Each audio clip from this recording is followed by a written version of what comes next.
Yung Altera natin, di ba, bagong bili. Siyempre, i-upgrade natin yung ilaw dahil kalimitang biyahe nun ay sakay ang nanay ko at saka kapatid ko uwian ng Manila to Bicol. Eh, madaming lubak at saka siyempre, probinsya, kailangan natin ng Orion, the light of the champion. So, yun yung tagline nila. Kaya papakabitan natin ng headlight. Tara. Anong pangalan mo, brother? Eko po, Eko. Eko Rosales? Yes. Wow! So ito yung variant ng pagpipilian. Ito para sa naman to? Pwede rin naman po siya sa mga headlights. Ang pinakaiba niya na po is Ah, white. yung may all-weather to. All-weather po kung tawagin natin. Tapos dito naman, pang fog light naman to. Yes po, sir. Orion Sigma, ayan siya. Oh, pang ulan. Ito naman, ganun din.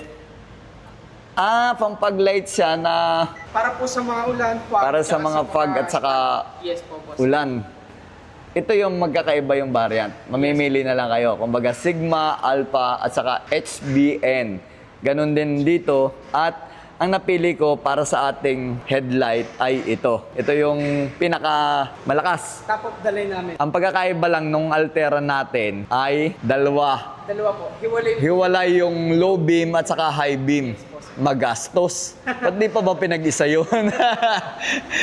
So, ito yung pipiliin natin for low beam. At ito naman yung option natin para sa high beam. Dahil hindi naman lagi tayo naka-high, ito ay katamtaman lamang ang lakas. Kumbaga nasa gitna siya.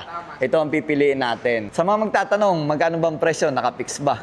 Yes po, Page. Fix tayo. O ito, dito muna tayo sa low beam. Magkano to? Meron pong price niya po is 7,300 and meron siya pong 4 years warranty. 7,300 ito na napili natin pero 4 years warranty naman. Yes, boss. Yun yung lumen na tinatawag no? Tapos ito naman yung pang high beam natin. Meron po siyang 2 years 2 warranty. years warranty naman. Nakasulat pala. 400% brighter than stock. Wow!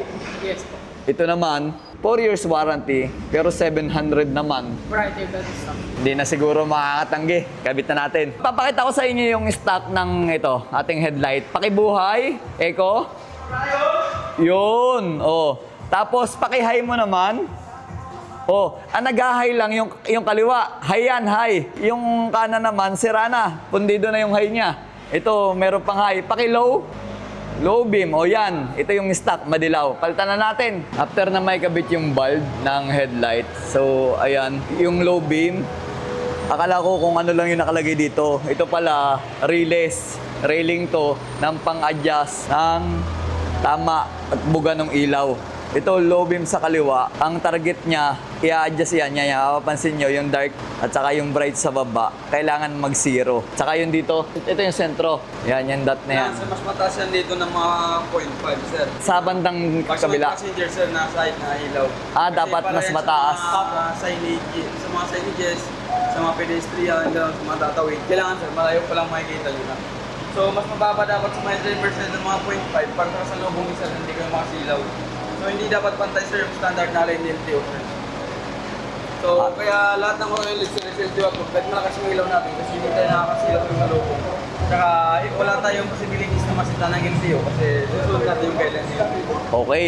Sumusunod pala ang Orion sa mga guidelines ng LTO na hindi na malakas siya pero hindi nakakasilaw. Kaya sila may mga level ng ganito. Kaya po lahat ng oil din natin, sir, is LTO approved. Kahit na Oo, ayos DOT approved pala sila kapag dating sa ganyan dahil katulad nito ina-align.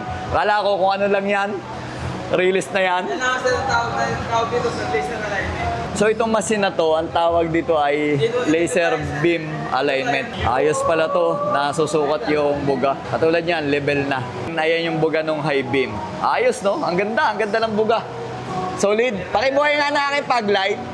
Sama mo ng pag-light. Pag-light yan. Yan yung backlight, sir. Ito, pag-light yan. O, pinalitan na din natin, maliwanag. O, di ba? Dito sa Orion, ayos. Thank you. Bossing. Champion.